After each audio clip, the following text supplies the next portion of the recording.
Baik, Assalamualaikum warahmatullahi wabarakatuh.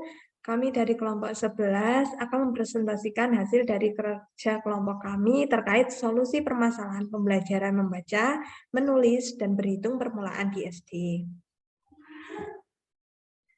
Terlebih dahulu saya akan memperkenalkan anggota dari kelompok kami. Yang pertama Maulana Irfan Rahmanto, NPM 20.0305 0049, yang kedua Dwi Setiawati, NPM 20.03050058, yang ketiga yaitu Dwi Erlina, NPM 20.03050064. Yang pertama, solusi masalah disleksia. Permasalahan pada anak yang mengalami disleksia ada beberapa macam, seperti masalah pada daya dengar dan daya tangkap anak tentang bunyi dan huruf, masalah daya ingat anak, dan masalah sistematika penyusunan huruf dalam kata. Permasalahan tersebut disebabkan oleh beberapa faktor. Yang pertama, faktor pendidikan. Disleksia disebabkan oleh metode yang digunakan dalam mengajarkan membaca, terutama metode whole word, yang mengajarkan kata-kata sebagai satu kesatuan pada mengajarkan kata sebagai bentuk bunyi dari suatu tulisan. Contoh, jika anak dalam tahap belum bisa membedakan huruf-huruf yang mirip seperti B dan D, maka cara pengajaran yang perlu dilakukan adalah mempelajari hurufnya satu persatu. Yang kedua, faktor psikologis. Para ahli memasukkan disleksia ke dalam gangguan psikologis atau emosional sebagai akibat dari tindakan kurang disiplin, tidak memiliki orang tua, sering pindah sekolah, kurangnya kerjasama dengan guru, atau penyebab lain. Memang, anak yang kurang ceria, sedang marah-marah, atau memiliki hubungan yang kurang baik dengan orang tua atau dengan orang lain kemungkinan memiliki masalah belajar. Stres mungkin juga mengakibatkan disleksia. Namun yang jelas, stres dapat memperburuk masalah belajar. Yang ketiga yaitu faktor biologis. Beberapa ahli meyakini bahwa disleksia merupakan akibat dari penyimpangan fungsi bagian-bagian tertentu dari otak. Diyakini bahwa area tertentu dari otak anak disleksia perkembangannya lebih lambat dibanding anak-anak normal. Di samping itu, kematangan otaknya pun lambat. Teori memang dulu banyak diperdebatkan, namun bukti-bukti mutakhir mengindikasikan bahwa teori itu memiliki validitas. Teori lainnya menyatakan bahwa disleksia disebabkan oleh gangguan pada struktur otak. Beberapa peneliti menerima bahwa teori ini masih diyakini sampai saat diadakan penelitian penelaah otak manusia disleksia yang meninggal. Yang berikutnya yaitu metode mengatasi permasalahan disleksia. Yang pertama, metode Vernal. Digunakan oleh anak yang mengalami kesulitan membaca yang menggunakan materi bacaan melalui ucapan kata-kata. Yang kedua yaitu metode Gillingham, menggunakan pendekatan taraf tinggi dalam aktivitas belajar. Yang ketiga yaitu metode analisis Glass, metode pembelajaran untuk meningkatkan kemampuan siswa dalam membaca melalui pemecahan sandi ke dalam kata. Yang kedua yaitu solusi masalah disgrafia.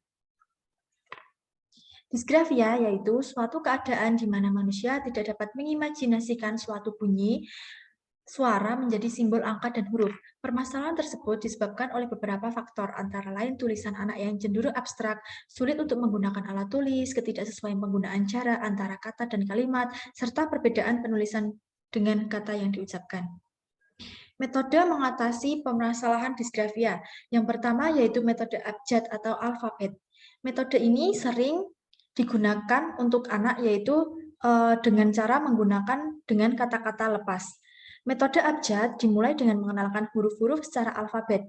Huruf-huruf dihafalkan oleh anak sesuai dengan bunyi menurut abjad.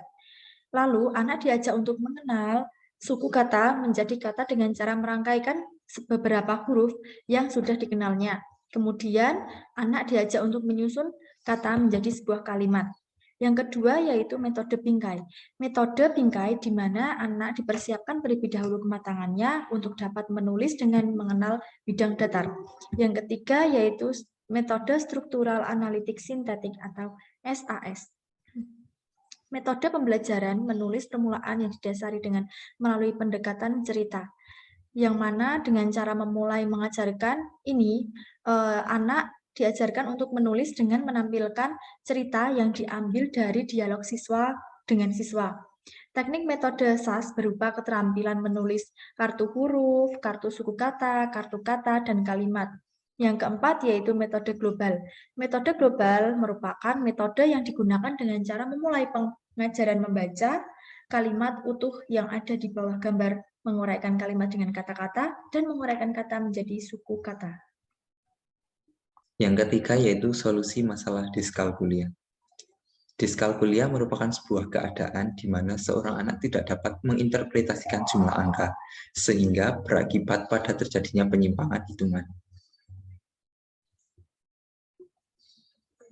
Permasalahan diskalkulia berkaitan dengan dua masalah utama. Yang pertama yaitu difusi hemisfer.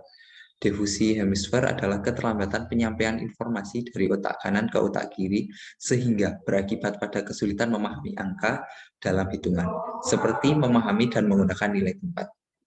Untuk mengetahui seorang anak mengalami difusi hemisfer dapat dilakukan dengan cara mengadakan penilaian kepada siswa sehingga dapat mengetahui apakah siswa tersebut mengalami kesulitan atau tidak.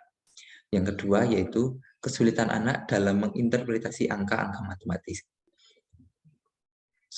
Kesulitan saat proses penjumlahan angka, membedakan angka, puluhan, ratusan, dan ribuan, serta adanya daya lihat dan daya dengar anak, sehingga anak sulit untuk melakukan penjumlahan yang sifatnya angka matematis. Kemudian faktor penyebab diskalkulia. Faktor penyebab diskalkulia ada dua, yaitu faktor dalam diri anak, yaitu internal, dan juga faktor dari luar diri anak, yaitu eksternal. Faktor internalnya yaitu pengetahuan.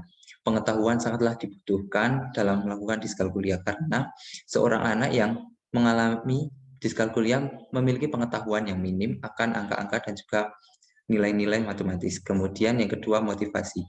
Motivasi dalam diri anak juga mempengaruhi terjadinya diskalkulia.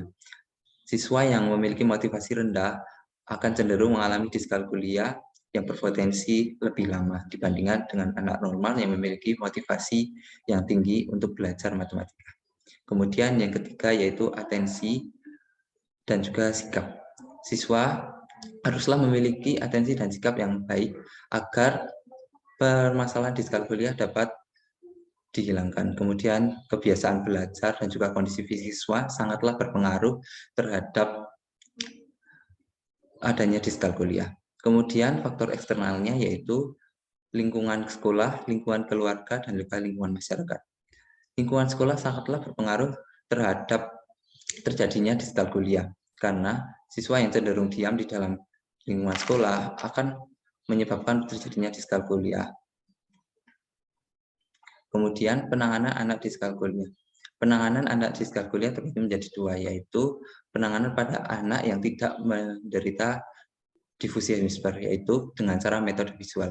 Metode visual merupakan metode yang menggambarkan angka secara visual dengan menggunakan gambar lain. Metode ini dimulai dari hal-hal konkret ke hal-hal yang abstrak. Contoh dari penggunaan metode visual ini yaitu mengajarkan penjumlahan angka, yaitu angka 3 dengan 2 yang digantikan dengan menggunakan gambar-gambar, seperti menggunakan gambar 3 kucing dan juga 2 gambar kucing, lalu menjumlahkan kedua gambar tersebut sehingga didapatkan 5 buah gambar kucing. Kemudian pada penderita difusi hemisfer. Pada penderita difusi hemisfer, penanganannya yaitu dengan cara memberikan stimulus pada anak untuk dapat mengumpulkan dan bekerja dengan benda yang bersifat nyata, serta mengandung resensi sehingga siswa terbiasa berpikir. Kemudian yang kedua yaitu pembimbing selalu menemani anak di setiap pembelajaran, sehingga kekeliruan anak dalam penjumlahan serta pengurangan dapat diminimalisir. Yang ketiga yaitu mengajarkan efektivitas perkalian daripada penjumlahan. Yang selanjutnya yaitu memberikan peluang kepada siswa untuk menjelaskan apa yang dilakukan oleh mereka sehingga bisa terjadi terminimalisirnya kesalahan dalam perhitungan dan penjumlahan, dan juga pembimbing dapat memberikan sebuah masukan bila terjadi kesulitan dalam mereka melakukan penjumlahan dan juga perkalian. Kemudian yang terakhir yaitu menggunakan tabel perkalian untuk mempermudah pemahaman konsep akan perhitungan. Sekian dari kelompok kami, kurang lebihnya mohon maaf. Wassalamualaikum warahmatullahi wabarakatuh.